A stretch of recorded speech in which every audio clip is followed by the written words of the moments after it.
Assalamualaikum warahmatullahi wabarakatuh. Sebelumnya perkenalkan, nama saya Muhammad Nafri Zulirfan, biasa dipanggil dengan Nafri.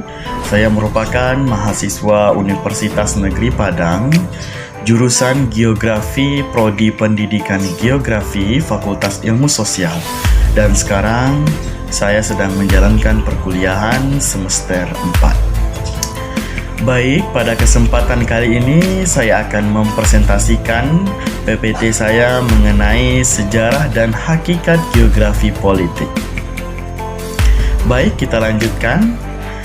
Bangsa Indonesia bersepakat untuk mendirikan suatu negara bangsa atau yang disebut dengan nation state yang plural. Nah, hal tersebut perlu didukung dengan yang pertama, kesepakatan atas kelangsungan hidupnya, dan yang kedua, kesepakatan atas ruang hidup. Dan selanjutnya, adapun hakikat ilmu atau teori geografi politik. Yang pertama, geografi politik ini merupakan penggambaran data politik dan data lain yang terkait pada permukaan bumi. Nah, yang kedua, geografi politik merupakan pengembangan dari geografi sosial.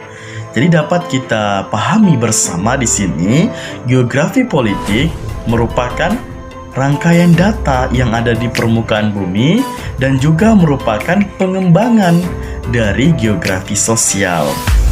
Nah, dari pemahaman tersebut dapat kita ketahui yang pertama yaitu negara dipandang sebagai suatu organisme yang berevolusi dalam rangka untuk memenuhi kebutuhan masyarakat. Nah, masyarakat yang di sini adalah bangsa Indonesia terhadap tuntutan akan ruang hidup yang disebut dengan Hetzel. Yang kedua, menurut Haushofer, ini geografi politik sebagai sign of state yang meliputi bidang geografi dan ada juga bidang politik, ada bidang ekonominya, antropologi, sejarah, serta hukum. Nah, ruang hidup adalah prasyarat untuk mencapai dengan tujuan nasional. Jadi, ruang hidup yang sangat diperlukan di sini ini merupakan syarat untuk mencapai cita-cita dan harapan bangsa secara nasional. Kemudian kesepakatan atas jati dirinya dan ada juga kesepakatan dalam mencapai cita-cita dan tujuan nasional yang mendasarkan pada berbagai ajaran wawasan, yaitu ada daratan, lautan, udara, serta kombinasi.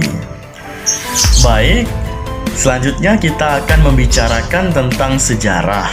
Nah, jika kita membicarakan tentang sejarah geografi politik, tentunya akan berkaitan atau bergandengan dengan teori atau pandangan dari geografi politik. Nah, ada 3 yang akan saya bahas di sini. Yang pertama yaitu wawasan darat atau kontinental, yang kedua adalah wawasan bahari, yang ketiga adalah wawasan angkasa.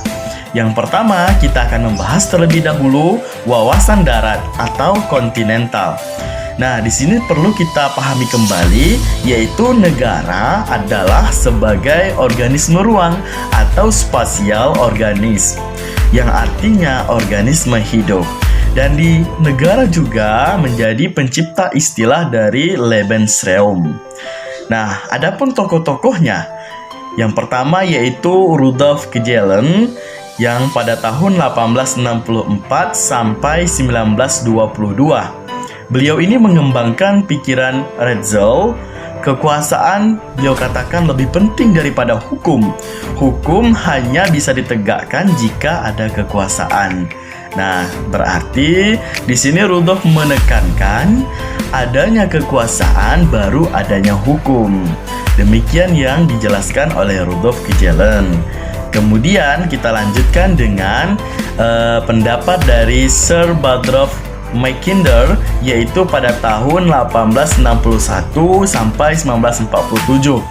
Beliau menerangkan atau mengatakan tentang teori pulau dunia, yaitu ada Eropa, Asia, Afrika.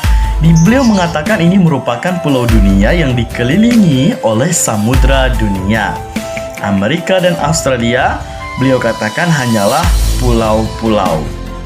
Nah, satuan daratan beliau dibagi menjadi beberapa. Yang pertama, wilayah poros atau jantung atau heartland Uni Soviet Tiongkok Barat. Yang kedua, ada yang beliau sebutkan wilayah bulan sabit. Ini biasanya beliau sebutkan wilayah bulan sabit dalam atau inner marginal Kreiskan. Eropa Barat, Barat dan Selatan, Timur Tengah, Asia Selatan dan Tenggara Tiongkok. Kemudian yang ketiga, beliau juga ada mengatakan wilayah bulan sabit luar. Yang tadi dalam, yang ini bulan sabit luar. Yang beliau sebut biasanya itu dengan Outer Kreiskan. Nah, Kanada, di dalamnya ada terdapat Kanada, Amerika Serikat, Amerika Tengah dan Selatan, Afrika Selatan, dan juga Australia dan Oceania. Kemudian, menurut Karl Haushofer, ini pada tahun 1869 sampai 1946, beliau juga mengembangkan teori Rätzel ini.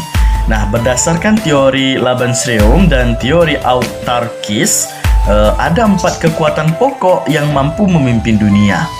Yang pertama yaitu Jerman harus mampu menguasai Eropa dan Afrika. USA harus menguasai Amerika Utara, Tengah, dan Selatan.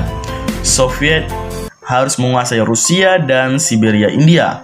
Sedangkan Jepang harus menguasai Asia Timur dan Australia.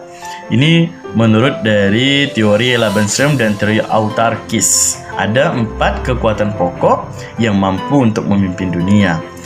Nah, itu tadi merupakan wawasan darat atau kontinental. Selanjutnya saya akan menjelaskan wawasan bahari. Di sini juga ada beberapa tokoh yang menyatakan teorinya. Yang pertama yaitu Sir Walter Raleigh pada abad ke-14. Beliau mengatakan supremasi di lautan adalah dasar dari kekuasaan Inggris untuk membentuk yang namanya Lifeline of the British Empire.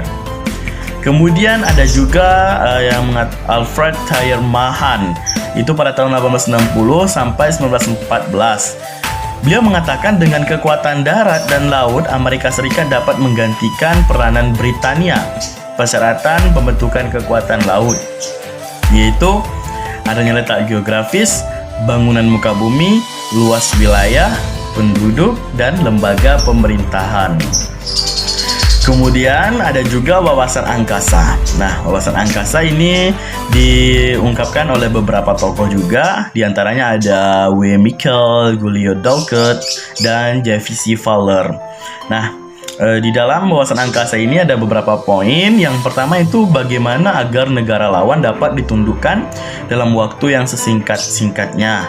Yang kedua, mengurangi atau menghindari pertempuran darat. Dan yang ketiga, penggunaan senjata strategis yang menggunakan angkasa sebagai medianya. Jadi itu untuk wawasan angkasa. Kemudian saya juga akan menjelaskan mengenai geografi politik ini mengandung 4 unsur utama. Nah, yang pertama kita akan memahami tentang konsep ruang, yang kedua konsep frontier, yang ketiga konsep politik kekuatan, dan yang keempat konsep keamanan negara dan bangsa. Baik, yang pertama saya akan menjelaskan tentang konsepsi ruang. Nah, ruang merupakan inti dari geografi politik karena ruang juga merupakan wadah dinamika politik dan militer. Geografi politik merupakan cabang ilmu pengetahuan yang mengaitkan ruang dan kekuatan fisik. Kekuatan politik selalu menginginkan penguasaan ruang termasuk ruang pengaruh. Nah, penguasaan ruang dan ruang pengaruh secara de facto dan de jure merupakan legitimasi dari kekuatan politik. Dan keteguhan bangsa dalam mempertahankan ruang negara merupakan bukti dari keterkaitan ruang dengan sifat negara sebagai organisme hidup. Contohnya Singapura dan RRC. Dan ruas wilayah negara sangat bermakna secara strategis. Kemudian yang kedua itu konsep frontier ya.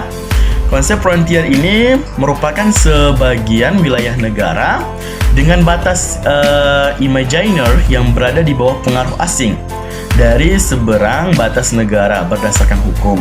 Nah, pengaruh asing dapat berawal dari pengaruh budaya atau ekonomi.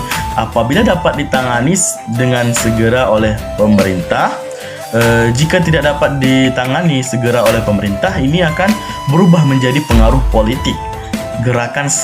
Namanya gerakan separatis dari wilayah frontier. Nah, itu.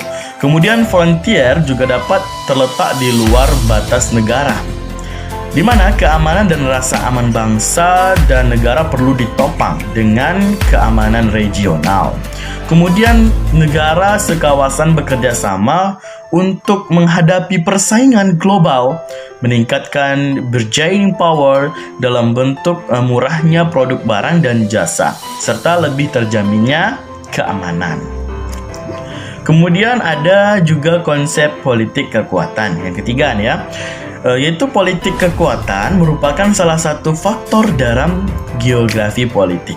Negara yang bersifat organisme hidup dalam rangka memenuhi kebutuhan hidup rakyatnya maupun dalam mencapai cita-cita dan tujuan nasional selalu dilandasi dengan kekuatan politik dan atau ekonomi dan atau juga militer.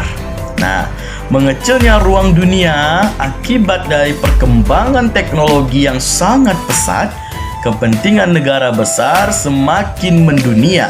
Semakin besar kemungkinan terjadinya konflik, yaitu konflik kepentingan di berbagai tempat di dunia. Dan juga meluasnya hak berdaulat bagi negara-negara pantai sebagai akibat diakuinya negara kepulauan dan Z dalam UNCLOS 1982, dirasakan berkurangnya freedom of navigation oleh negara-negara maritim.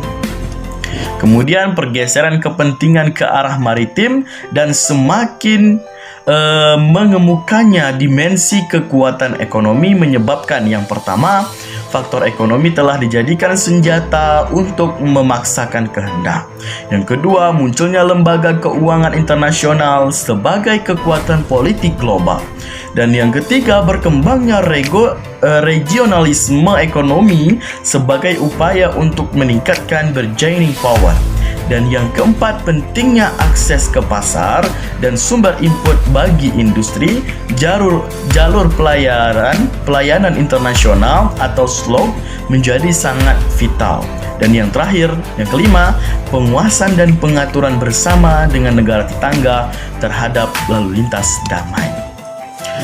Kemudian ini merupakan konsep terakhir, yaitu konsep keamanan negara dan bangsa. Untuk menjamin keamanan negara dan bangsa, ruang negara diartikan, yaitu real secara geografis.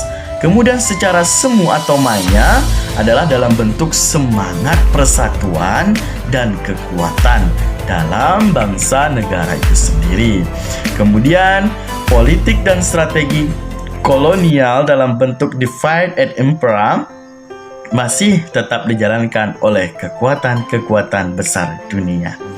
Baik, itu tadi penjelasan mengenai hakikat dan sejarah geografi serta pandangannya menurut beberapa tokoh, dan juga sudah saya jelaskan beberapa konsep dalam geografi politik. Semoga dapat dipahami dan dapat secara dimengerti dengan baik, dan tentunya memberikan manfaat kepada yang menyimak dari pembahasan yang sudah saya bicarakan ini. Baik, dengan demikian saya akhiri dengan wassalamualaikum warahmatullahi wabarakatuh.